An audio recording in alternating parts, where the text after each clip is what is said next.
वैकुंठ चतुर्दशी व्रत विधि। कार्तिक माह के शुक्ल पक्ष की चतुर्दशी को वैकुंठ चतुर्दशी के नाम से जाना जाता है। इसे वैकुंठ चौदस भी कहा जाता है। वैकुंठ चतुर्दशी के दिन भगवान विष्णु तथा भगवान शिव की पूजा की जाती है। ऐसी मान्यता है कि वैकुंठ चतुर्दशी के दिन भगवान विष्णु का पूर्ण निष्ठा व श्रद्धा भाव से स्मरण करने व कथा श्रवण करने से समस्त पापों का नाश होता है तथा वैकुंठ धाम की प्राप्ति होती है।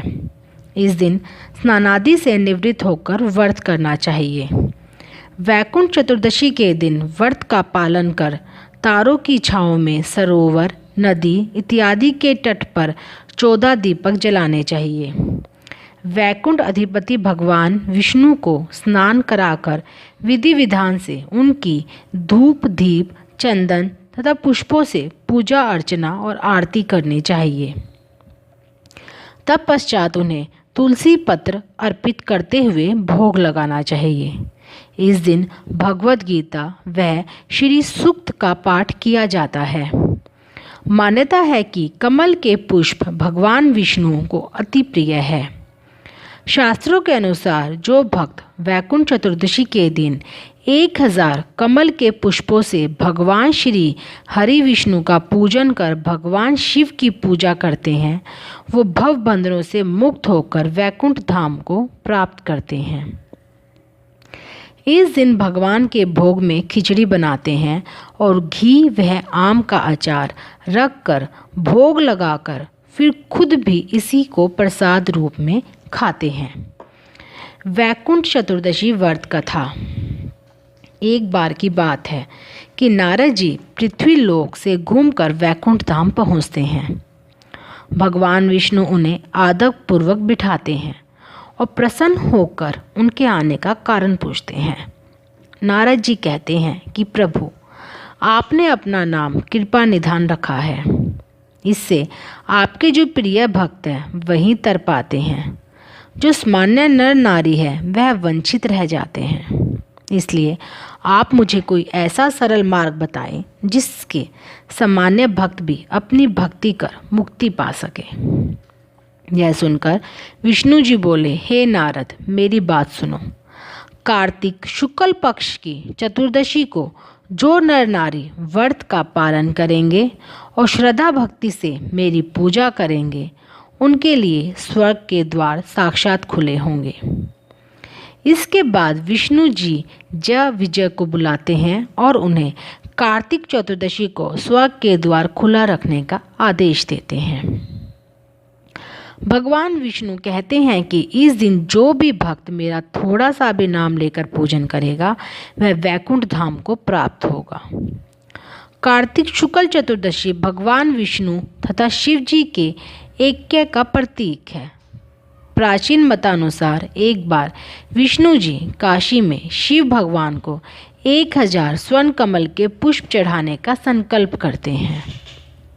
जब अनुष्ठान का समय आता है तब शिव भगवान विष्णु जी की परीक्षा लेने के लिए एक स्वर्ण पुष्प कम कर देते हैं। पुष्प कम होने पर विष्णु जी अपने कमल नयन नाम और पुंडधरी काश नाम को स्मरण करके अपना एक नेत्र चढ़ाने को तैयार होते हैं। भगवान शिव उनकी यह भक्ति देखकर प्रकट होते हैं।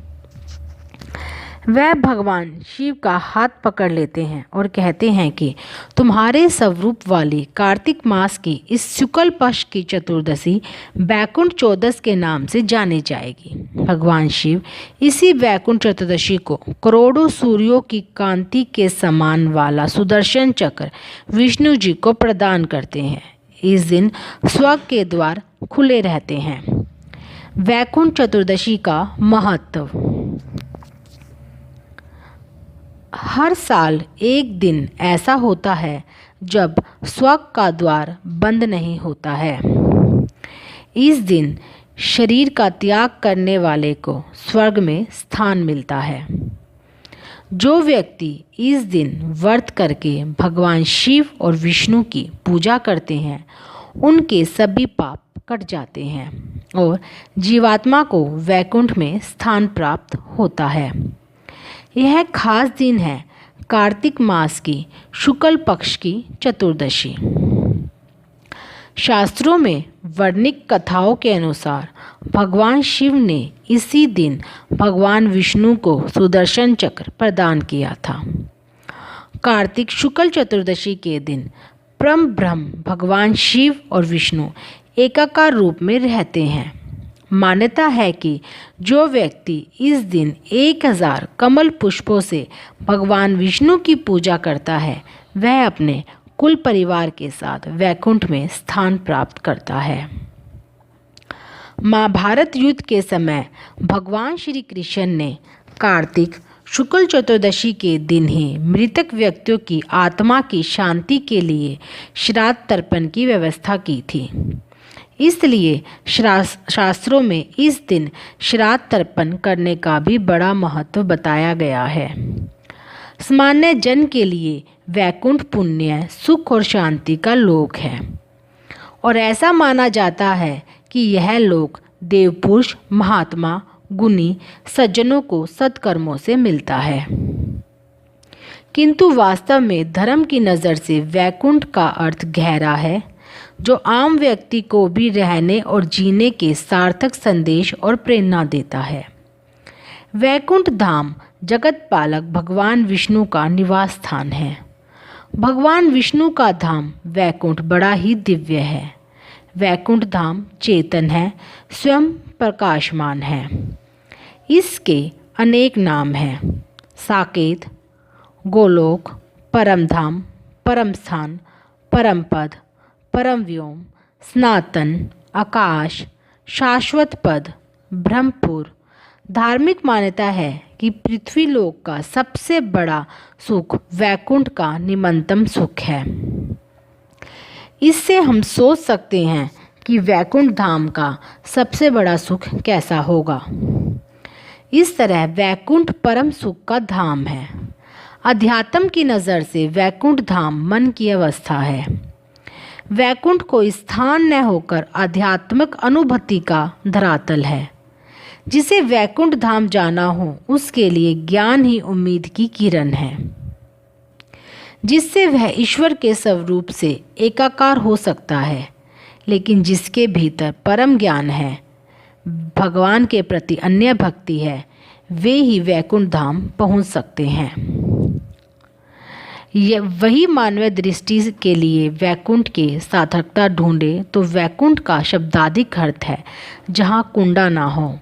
कुंडा यानी निष्क्रियता, अनकर्म्यता, निराशा, हताशा, आलस्य और दरिद्रता। इसका मतलब यह हुआ कि वैकुंठ धाम ऐसा स्थान है जहाँ कर्महीनता नहीं है, निष्क्रियता नहीं है। व्यवहारिक जीवन में भी जिस स्थान पर निष्क्रियता नहीं होती उस स्थान पर रौनक होती है। वह जगह खुशियों से रोशन रहती है, चाहे वह परिवार, समाज हो या राष्ट्र। इस तरह वैकुंठ का रहस्य यही है कि अगर व्यक्ति मन से एकाग्र होकर अच्छे कर्म करता हुआ जीवन गुजारे तो उसे जिंदगी में सुख, शांति, सुकून, खुशियाँ, दौलत, समृद्धि के रूप में वैकुंठ मिलता है। इस तरह यह साफ है कि वैकुंठ की राह हर व्यक्ति के सामने होती है, इसलिए वहाँ तक जाने और रहने का फैसला भी हर व्यक्ति को स्वयं ही करना होता है। वैकुंठ चतुर्दशी मेले के महत्व के साथ साथ कमलेश्वर मंदिर के महत्व का ऐतिहासिक पृष्ठभूमि को भी समझना आवश्यक है। श्रीनगर, जो प्राचीन काल में भी क्षेत्र कहलाता था, त्रेता युग में रावण वध कर श्री रामचंद्र जी द्वारा यहाँ पर 108 कमल प्रतिदिन 1 माह तक भगवान शिव का अर्पण किए जाने का वर्णन मिलता है। प्रतिवर्ष कार्तिक मास की तिरुपुरोत्सव पूर्णमासी को जब विष्णु भगवान ने सहस्र कमल पुष्पों से अर्चना कर शिव को प्रसन्न कर सुदर्शन चक्र प्राप्त किया था, उस आधार पर वैकुंठ चतुर्दशी पर्व पर पुत्र प्राप्ति की कामना हेतु दंपति रात्रि को हाथ में दीपक धारण कर भगवान शंकर को फल प्राप्ति हेतु प्रसन्न करते हैं। वैकुंठ चतुर्दशी मेला वर्तमान में एक पर्व व पूजा आराधना तक सीमित नहीं है। श्रीनगर की बढ़ती आबादी व गढ़वाल के शहर की केंद्रीय भौगोलिक स्थिति व इस शहर के शैक्षणिक केंद्र होने के कारण एक व्यापक धार्मिक सांस्कृतिक आयोजन का स्वरूप ले चुका है।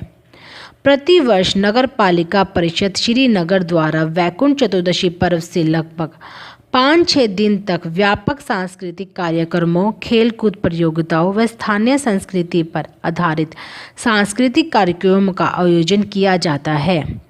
इन कार्यक्रमों को और व्यापक स्वरूप प्रदान कर इनका प्रचार प्रसार कर कमलेश्वर मंदिर से संबंधित पौराणिक धार्मिक मान्यताओं को उजागर कर उन पर आधारित कार्यक्रम तैयार कर इस अवसर पर पर्यटकों को भी आकर्षित किया जा सकता है।